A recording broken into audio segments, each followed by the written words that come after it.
Before the video starts, I was editing the video and I realised I didn't nominate anyone for this challenge, so I'm going to nominate Kermit's Ghost and Ruby Buck because I looked through YouTube and they're the only two people that I can find that I know of that haven't done this challenge yet. So please enjoy my top 5-ish British sitcoms of all time, plus a few extras.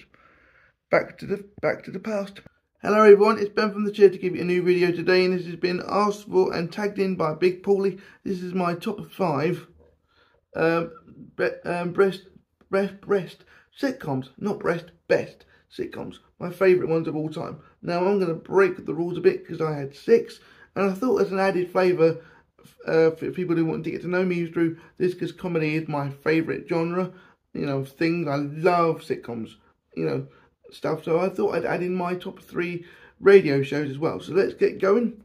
First up is Absolute Power. This is written by Mark Taverner, who also written something called The George Crane Mysteries. This is a Radio 4 kind of 3 books in one, which is In the Red, The Balance and In the Chair.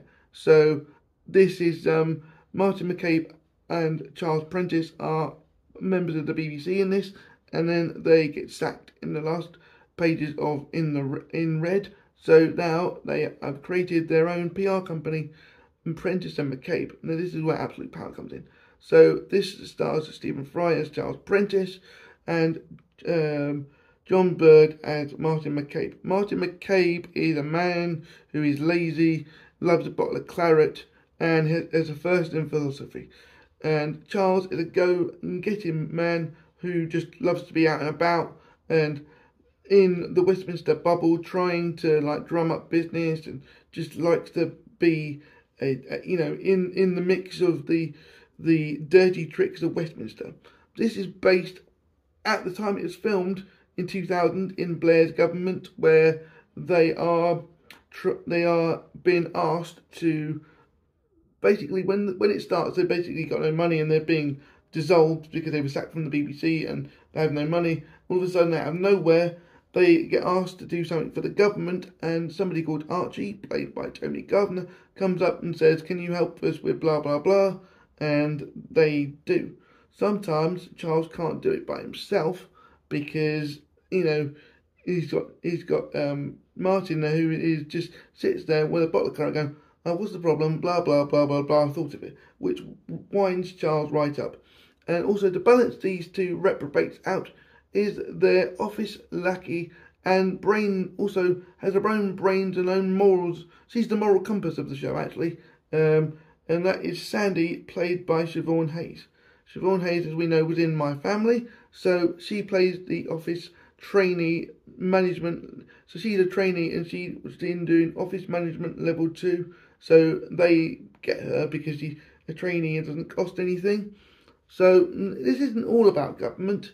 They do episodes like the tennis star, the Popeye, the Big Brother one, where they have to, where Martin bets Charles that he can't get somebody from Big Brother to be famous because he doesn't take on the case, and then Martin bets him that he can't get her famous.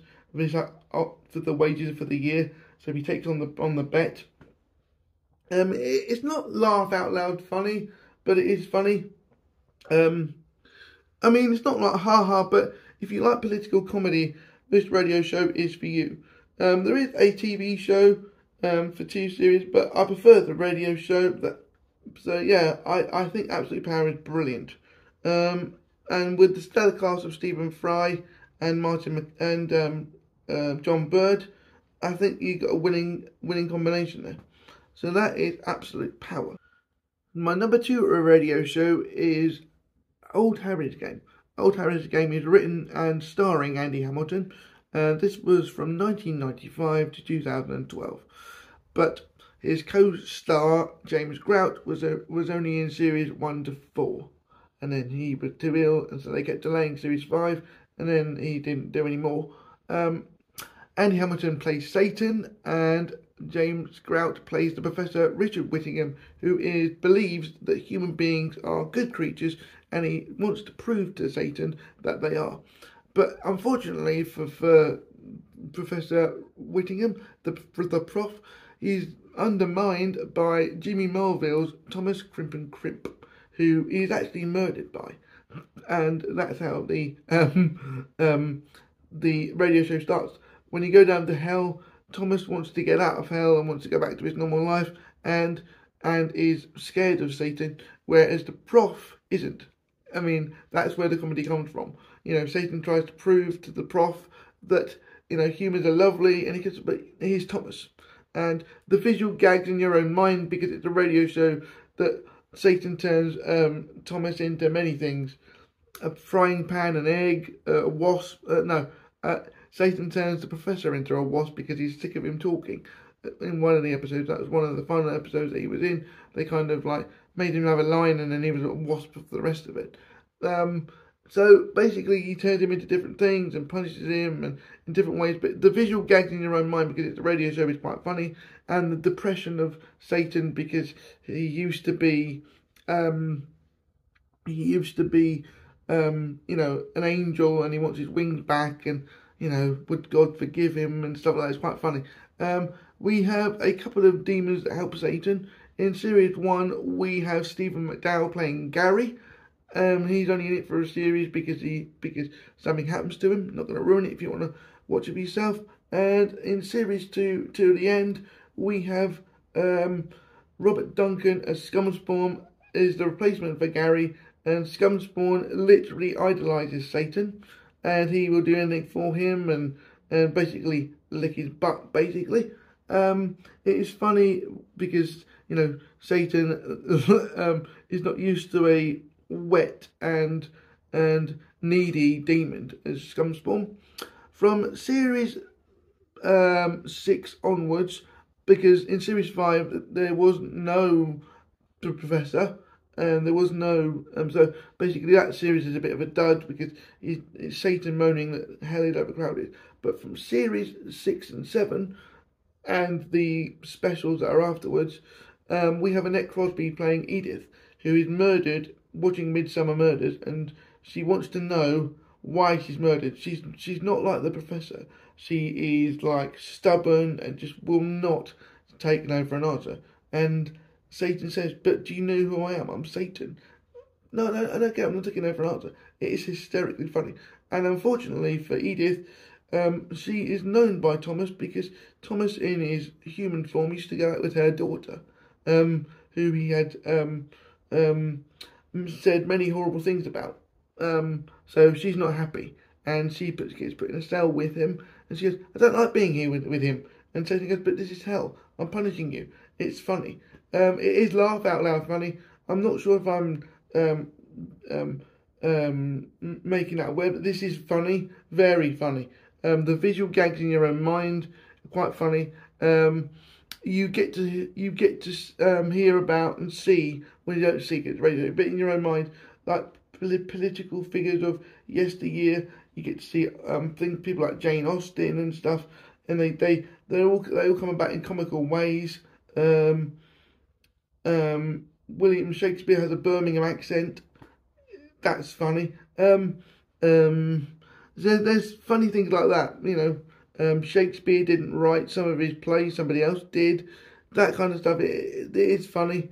I think Andy Hamilton did a great job, and of course Andy Hamilton did write Outnumbered as well, so he knows what he's doing, and the radio show has always been popular. I've listened to it about 3 times through since I've known about it a couple of years ago, so I'll listen to it again and again and again. It is funny. So I believe that is my number 2 radio show, Old Harry's Game. My last radio show is my favourite radio show, and that is Cabin Pressure, starring Benedict Cumberbatch and Stephanie Cole, along with Roger Allen. Stephanie Cole plays Carolyn, who owns this one charter aeroplane called Gertie, and she basically runs MJN Air, which stands for My Plane Now.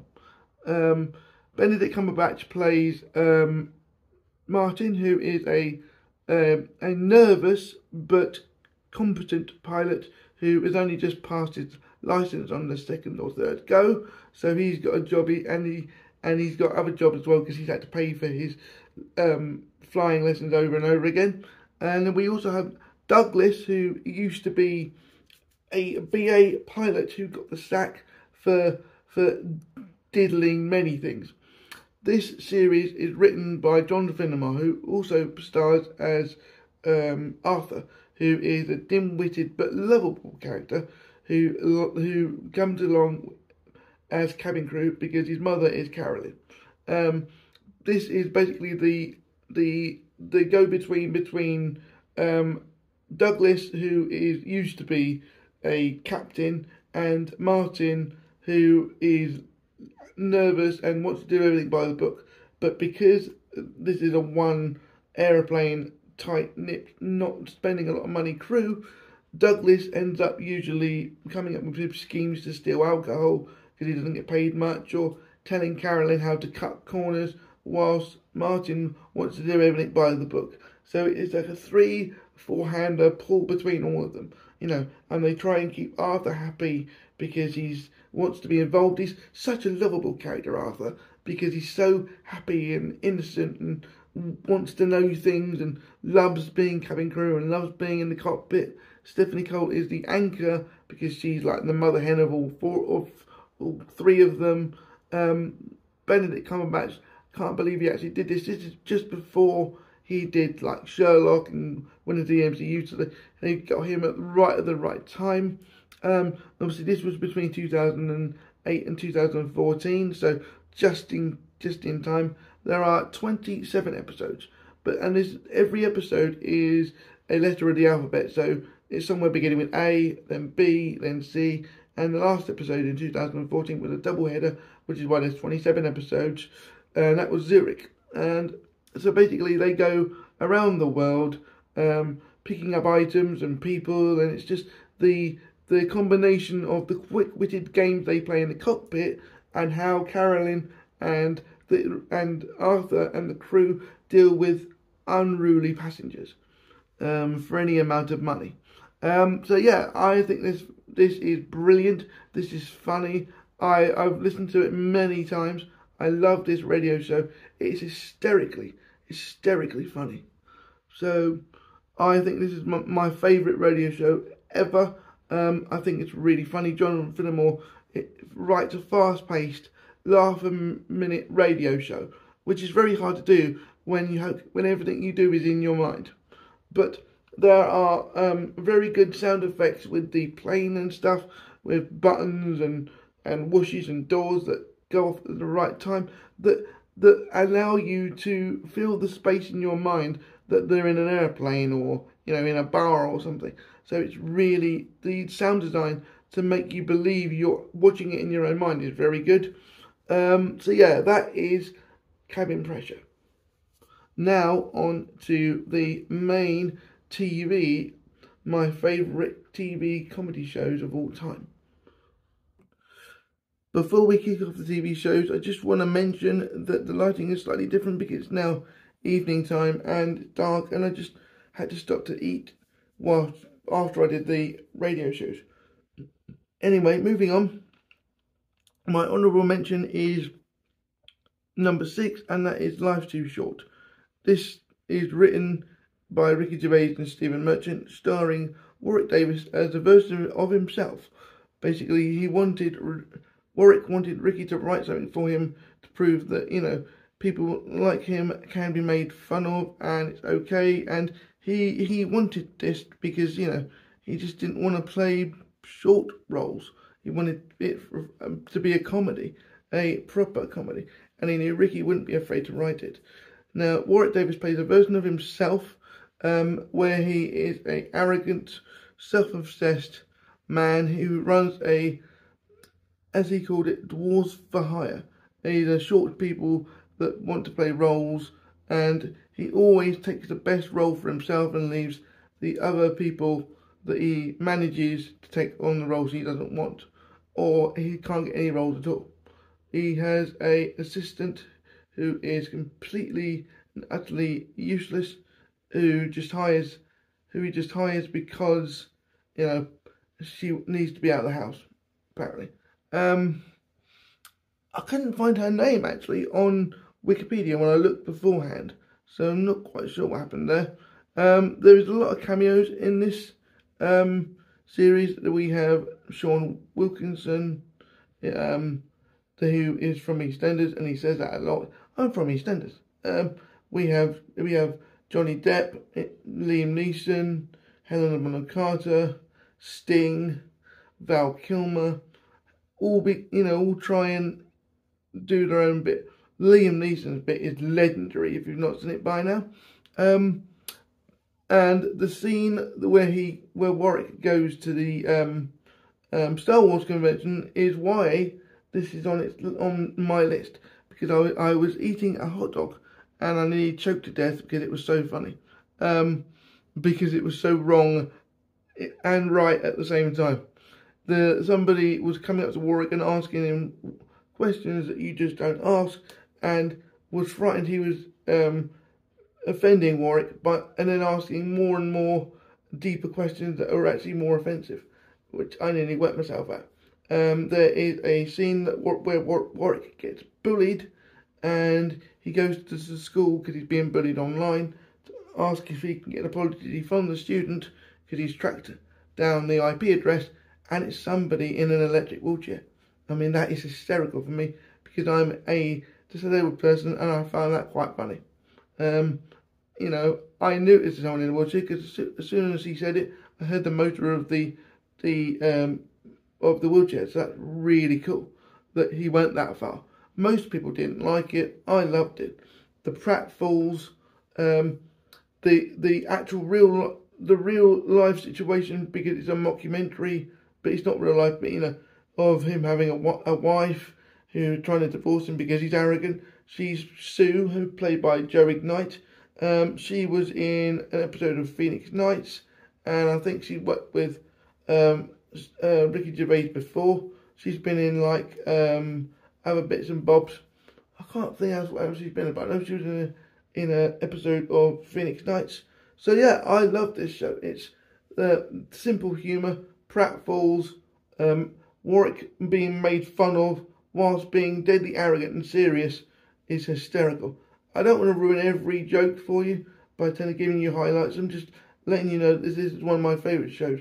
It only ran for one series and one Easter special in 2013, so it's a very short series if you want to give it a go. If you like inappropriate humour, then this is a show for you. That is my honourable mention, number 6. My number 5 is Last of the Summer Wine, the longest sitcom in the world, lasting for 31 series, starring Bill Owen, Peter Sallis, who was in every single episode, and the only cast member to be in every single episode, Michael Bates from series 1 and 2, Brian Wilde in 2 stints, Michael Aldridge, there's loads of people. So let's start.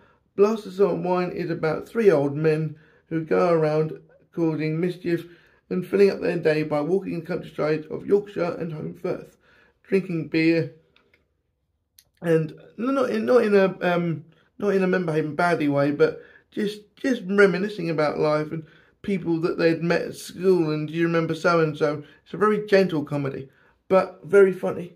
You get away with a few swear words in the early 70 episodes as well. So this ran from 1973 to 2010.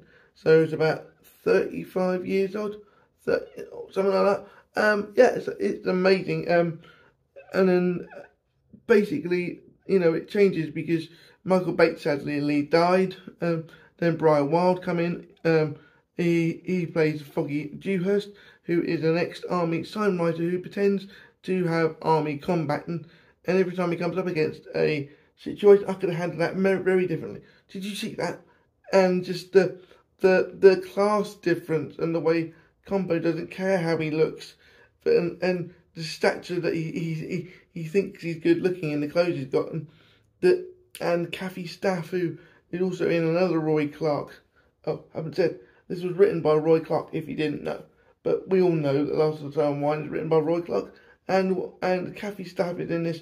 She plays Nora Batty. And in the earlier series, she has a husband called Wally Batty, played by Joe Glasden, up until 1981, I think. this is just a company of people who are all legends because it lasted for so long. You've got later series you got Gene Alexander who played Marina. You've got Julia Kaplan. You have Gene Alexander, Auntie Wainwright. You've got Thora Hird playing Edie Pegden. You've got so many people who absolutely, you just can't name them all. You've got Sarah Thomas playing, I could name them, playing blah blah blah, playing blah blah blah. Robert Fife Howard. The three in the 90s with having Foggy come back after he leaves for Michael Aldridge to take over as Seymour Othwaite, which then breeds into having Thor Hird in the show. It's just amazing that the stages that Last Summer Wine goes through, and it doesn't really miss a beat. The first two series are different to the rest because they're mainly set in a library, but and then obviously you go through the early Foggy years, and near the end in series 6, that's when one of the first stunts comes in, when Compo decides he wants to bungee jump, and then Wally makes him a pigeon suit to glide. He wants to glide. It's really funny. What is really cool is that when Bill Owen and Peter Sallis passed away, they're actually buried in Holmfirth next to each other. That is really sweet because they've both been there for so long and take it as their home. And I just love this show. I love how it keeps going, or kept going. And in the later series, we got Frank Thornton as Truly of the Yard. And again, he's another Foggy type, but you're warm because you recognise him from Are You Being Served and stuff, and it's just lovely. Peter Sellers plays Norman Clegg, who's like the glue that holds things together. I've got a gnat going to bite me in a minute. I can hear a little bugger. Anyway, so yeah, we have Norman Clegg who holds everything together, and he is silly with Compo, but can also be the moral compass. And should we really do that to Foggy? Here's the glue of the thing, really. Compo likes to chase Nora Batty around, in a semi-annoying but unique way. I find that funny, even though some people today find that uncomfortable, but I don't. Later in the series, you've got a three-way between Gene Alexander. You've got from oh god, I've forgotten her name for a second. Gene Ferguson and Robert Fife and Julie Kaplan playing Pearl and Howard and Marina in this brilliant love triangle that never goes anywhere. And then you've got the real kind of marriage that is Barry and Glenda, who is just today's kind of couple. Howard, you've got Wesley, who did appear in one series a lot earlier, and then he actually reappears in The Father of Rob the Bride when Michael Aldridge turns up as Seymour Othwaite, who then is kind of the brother of Edie's. That's how they all come back in again. This show is just amazing. How gentle and how you can swear without swearing. It's really good, and the countryside and the way it's shot. In 1981, Alan J.W. Bell came in and he directed every episode since. So then I think it was like 2000, it went to widescreen, so you could actually see some more of the stuff. And the subtle changes of bringing in the policeman, bringing in more stunts, because you subtly change the show without really changing it, and I like that. You have side characters like Eli. Norman Wisdom came in for a little while. Um, things like that. Just little cameos as we went on. And I think this show is a national institution, as it should be, running for 31 series from 1973 to 2010. What more can I say? Lost to Someone is amazing. How Roy Clark wrote 294 or 95 episodes by himself is a masterpiece. How Roy Clark wrote nearly 300 episodes by himself is amazing. Right, I'm going to end this now because I'm going to be bitten by a gnat any second. My number 4 is Not Going Out. This is one of the modern comedies on my list, and the only really modern one on my list. This stars Lee Mack as a version of himself who, is between jobs and doesn't really want to know what he wants to do in his life. He kind of just exists. His mate Tim, played by Tim Vine, Tim Vine has got his name. Tim, it's almost like Lee was lazy by writing Lee and Tim as Tim. He owns a flat, and because they're best mates, Tim lets Lee live in his flat while he's not really in it. In the first series, Megan Dodds is Lee's roommate because obviously Lee doesn't have any money, so Tim has them flat share. So he lives with someone, and she's an American. And the first series to me doesn't really count. A bit like Blackadder because they're so different. The tone's different because I think she's American. And from series 2, Sally Breton takes over as Lucy Adams. This is complicated as she is Tim's brother, and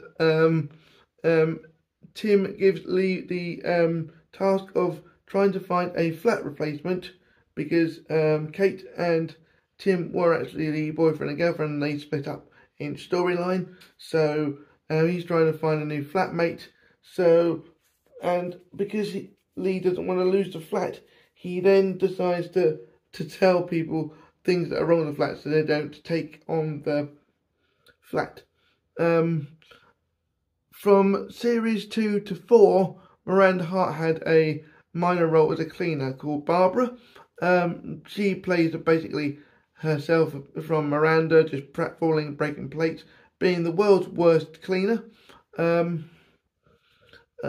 We also have Katie Wax as Daisy, and she is a recurring character from series 2, but from series 3, I think. From series 3, she's a main character up until series 7 when she leaves the show. But there's no reason why she leaves the show. She's just not there. From series 2 to 7, they live in a flat until they get together at the end of series 7 in the end episode. Because this show is mainly about will they, won't they get together, and the one-liners and arguments between them. Between scenes there is music, so like musical interlude, because it's more trying to be like American kind of Friends style, like showing cityscapes of London whilst they change scene. It's kind of got a Friends vibe, but with English humour. So I quite like that, and I think the fast-paced banter between the two of them, there's not really sexual tension, but they're just kind of attracted to the brain of the other person because they're both so quick-witted. And Lucy being a headhunter and an office girl and trying to be the woman in a man's world, she doesn't want to admit that she likes Lee because she's just as argumentative and childish in her own way, but tries to be more the adult of the two. But sometimes Lee does outsmart her. I think this is really funny. And in later series we have Bobby Ball as Frank. He guest stars in series 3, I think, and then recurring, and then becomes a main character in series 8 until he passes away. And then after Tim Vine decides to leave. Lee is struggling for a friend until we get Toby coming in series 7 or 8, I think. Series 8, and his wife Anna, played by Annabelle Crattendon, and she is a domineering person, so she dominates Toby, and they become friends and next door neighbours when they move, because when they move, Katie Wax disappears and is never mentioned her again, and Toby and Anna are next door neighbours. Even though they have kids, the kids that are in the series are barely in it. Even though the kids are actually in the main series, and they're barely in it. They're in it like for a scene, and that's only occasionally. But that is my only criticism. Apart from the fact that it's gone on too long, and they keep saying it's the final series and not going to make any more, but they're actually going to make a series 14. I do like the show. I like the fast pace of it. I like the guessing game, and the series 7 episode where they finally kissed, which was allegedly the final episode. I was actually in the audience with a friend, and that was come up on it came up as a memory of a day on Facebook as a 10 years ago. So doesn't time fly? So yeah, I truly think that it's a good show. It's slightly overstaying its welcome now, but hey, if it goes on much longer, much longer, we could have Waiting for God, Not Going Out meets Last of the Summer Wine. But I don't know why I'm making jokes, really. But it is a good show. Is it starting to lose steam? Possibly, but from series 2 up until I'd say the last 2 series ago, series 12 maybe, it is still really funny. Obviously, it changes a bit when they move, but the kids aren't really in it. But that is Not Going Out. My number 3 pick is 2.4 Children. This is from 1991 to 1999. This stars Gary Olson as Ben Porter, Belinda Lang as Bill Porter. We have Claire Woodgate as Jenny Porter for the first 2 series, taken over by Claire Buckfield for the rest of the series, from series 2 to series 8. Her brother played in every series by John Pickard, and he is David. Also, we have Ben is a porter. Ben is he is a plumber, and he has many assistants in the early series, but they finally stick on one as a permanent kind of a person, and that is Kim Benson's loudmouth and short-tempered but lovable Christine, who pops up and says, "Why am I here? What's going on?"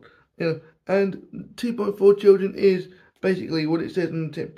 On the tin, it's 2.4 children, 1 boy, 1 girl, man and a wife, and the normal family life. And this is about the ups and downs and the weirdness and the wonders of the family life. Weird occurrences, bad luck, things like going to America and ending up in a really bad storm, so they don't get out the hotel room. You have trying to save some fish by filling up in by keeping them alive in some bags, by keep going up to petrol stations filling it with air because they win it at a fair and they don't want to kill the fish. Or I think they might have borrowed them from a shop or something. I can't remember the episode. Custody kills the cat, where next door's neighbour's cat ends up somehow underneath their floor in their new kitchen. The time when the house burnt down after they built the new kitchen, whilst Jenny and David and Ben, who is the child, even though he's the dad of the family, end up singing the Blues Brothers at a school concert, charity gig. Things like that. David is the brother of Jenny, who is a teenager, and David is about 10, 11 in this series, and he is into like gothic stuff, dead. He always talks about dead bodies and seeing ghosts and aliens. And in one episode, he ends up being hacking into Bill Clinton's computers in the White House and running it from a phone line and stuff. One of Bill's favourite phrases, it unfortunately dates the show, but still funny, and it's bloody Thatcher. Wherever goes wrong, whether it's the car breaking down or the bus not working or bags breaking, it's bloody Thatcher. And the weirdness does have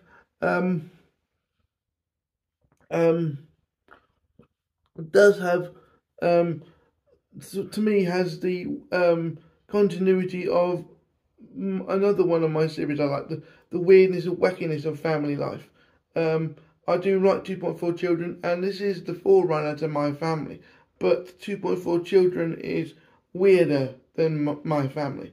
My Family, again, is kind of Americanized because it was an American who came up with the series, but a lot of people go it's either 2.4 or My Family, but they are slightly different in tone. But I think 2.4 Children is better. My Family had a longer run, but my 2.4 Children is funnier, and the theme tune is just iconic, really, for some reason. I love 2.4 Children. The problem with 2.4 Children is you don't get it on DVD. You've got series 1 to 3 on DVD, and they stop making it for music rights. But at the moment, every episode is on the BBC iPlayer, so that is good. So that is 2.4 Children. My number 2 pick is, well, not pick, it's my number 2 favourite comedy of all time, and that is Birds of a Feather. This was from 1989 through to 2020, but it's not that long because there was a gap in between. The BBC portion was from 1989 to 1998, I think. So yeah, so there is 10 series in the BBC side and 3 in the ITV pickup renewal. This stars Pauline Quirk as Sharon Theodopoulos, Linda Robson as Tracy Stubbs. They are sisters who have been not forced to live together, but because they are married to two bank robbers. Daryl Stubbs, who Tracy idolises, and the toe rag Chris Theodopoulos, played by 2 people, David Craney or Cardy, I think, and I can't pronounce his name either, Peter Polycarbonou. I actually think Peter is a better Chris because he's supposed to be Greek and has that kind of, he's more smarmy, but David's smarmy in a different way, but I prefer Peter. And they end up going to prison because they're bank robbers, and Sharon lives in Edmonton, Chigwell, and Tracy lives in a big house in the right side of town. So they kind of come together because Tracy is lonely, and that's where the comedy comes in. Their next door neighbour, played by Leslie Joseph, Dorian Green, is a man hunting sex maniac who talks about sex and loves to gossip about things, and who literally lives the high life and can't believe 2 criminal wives live next door, which is lowering the price of her house.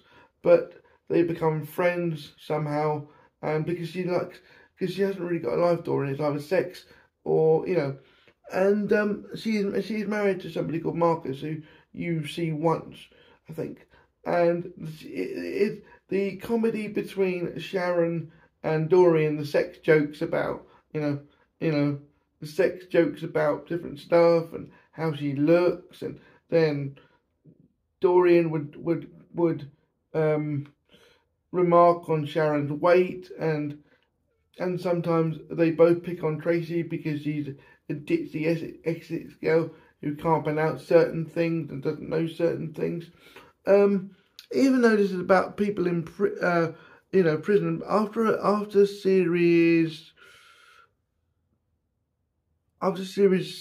7, there isn't really a Chris or Daryl, because Daryl is played by Alan Lewis, who kind of leaves to go into Emmerdale. So he's replaced by somebody else, who then they end up going back into prison because Daryl robbed something else, and Chris is accidentally caught up in it because he's delivering pizza. But the new Daryl is only in it for one series, and you'll never see him again because I don't really know. It wasn't really about that after that. They move on and they create Maids of Honor with Dorian, what is a cleaning company, and you never hear about Chris or Daryl ever again. You don't even see them in the remake because in one of the episodes it's mentioned that Daryl is died because he's fallen through a glass roof trying to burgle something. So even though it was about prisoners' wives in the end, near the end of the series, in the last kind of 3 series, it was more about the interaction between the women of the show rather than any men at all, other than the men that Dorian brings home. I like the show because it's the one-liners and how I just like the combination of Sharon and Dorian taking the mickey out of each other, and Tracy being ditzy but not really ditzy and having a heart of gold and being friends with Dorian, whereas Sharon and Dorian's relationship is more kind of bantery, but they both have a heart of gold with each other anyway. And I just love this show. It makes you burst out laughing because there's some of the stuff that Sharon comes out with is some of the stuff that I would think of. And I think it's really funny. It was renewed in 2013 because they had a theatre show in 2012. They had a theatre show that was written as a follow-on story. I actually went to see this show. It was never filmed or anything, so you can't buy it on DVD. But it was basically where, from my memory, they were cleaning in this old folks' home and somebody got poisoned, and Sharon ended up going to prison for it. And the last scene I remember seeing is Sharon playing the theme tune on the harmonica. It was a brilliant sight, and all 3 main people from the TV show were in this theatre show. I think it toured for like a year or 18 months, and then ITV picked up the rights for the TV show because the BBC passed on it. And then they did 3 series and a special in 2020 to finish it off. They had a big break because they weren't sure what they were going to do. Was it renewed? Was it not? And then they decided to do one more special, even though Pauline Quirk wasn't in it because she didn't want to be in it anymore because she wanted to carry on with her acting school. There is 129 episodes, and Pauline Quirk's only not in one of them. The chemistry between all 3 is amazing. All 3 were or are friends in real life. I think they kind of weren't friends for a while and made up again. I'm not quite sure because it changes on a kind of yearly basis. I think this show is amazing. I think it's funny. It shows comedy from a woman's perspective, which is still funny, especially with Sharon. I love Sharon as a character, I really do.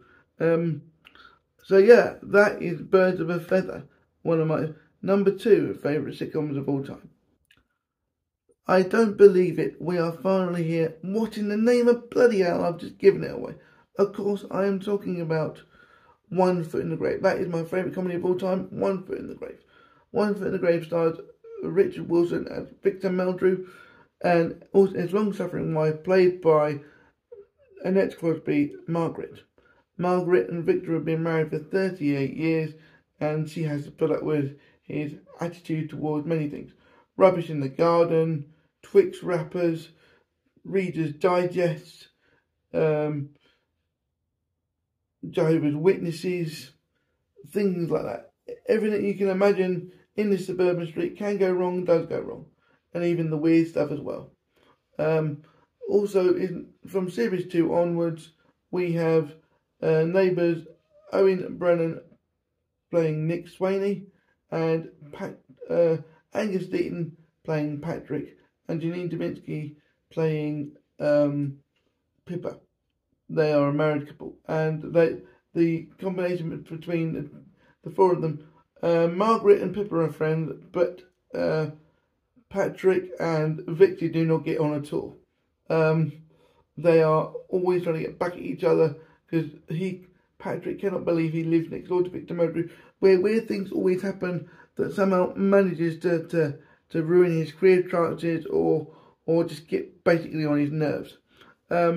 Victor Meldrew is a man with a short patience, like me, who shouts at people, who speaks his mind, and he is just a man that wants things to be right and everyone to do the right thing, which is a good value in my opinion. But weird things that happen in series 1 alone are there is a frozen cat in a freezer, and they go to an over 60s yoga class where the instructor dies of a heart attack. And then one of the ladies passes out, and Victor, and her leg gets kind of jammed because she's got a ball socket arthritic replacement hip that gets stuck. Victor said, "I'm going to whack it," and she said no, and he goes, "Go and find a nurse," and he ends up accidentally taking her to a makeup artist's class where she puts makeup on this woman. That's the kind of thing that happens. It's just miscommunication and bad luck, and weird things happen. They are hysterical. Once in one scene in one series, I'm not going to give you everything, but in one episode, Victor Mowbray is laying down on the floor in a thunderstorm where there's been a power cut, and the lampshade falls on him, and that is hysterical. Loads of things like that. He gets locks changed, and they still manage to break in to steal his freezer while he goes upstairs. Just things like that. I love One Foot in the Grave. Doreen Mantle plays Jean Warboys, who is a friend of Margaret's, who pops in and out, and who's a busybody and gets the wrong end of the stick of things. And she's not stupid, but she's thoughtless, tactless. And Victor uses her as comedy sometimes. My favourite bit is when Victor is listening to a comedy show on a CD, and Jean's talking about her husband being cheating on her, and Victor has no idea, but laughing in all the right places to make it uncomfortable. I think that is clever writing there. There are some legendary episodes of the show. Threatening Weather is done in virtual darkness other than candlelight. Timeless Time is actually done mostly in the dark, in bed, in one scene where they don't go anywhere else. Beast in a Cage is done in a car. That's all you see. There's no set, it's just a car on a road that they just used the motorway for a couple of day or two, and they filmed it. Things like that, where it's just these one-off beat episodes where, you wouldn't imagine you'd find comedy, in the dark, in bed for a whole episode, or in the bedroom, or, in a car for 30 minutes. David Renwick wrote some brilliant episodes. And I love One Foot in the Grave with all my heart. And I say I don't believe it to this day. In trying doing Richard Wilson's impersonation, I still do it to this day. I love One Foot in the Grave, and I always will. It's my favourite comedy of all time, and that is my list. Hope you've enjoyed this list. Please like, comment, subscribe, and I'll see you guys in the next video. Bye!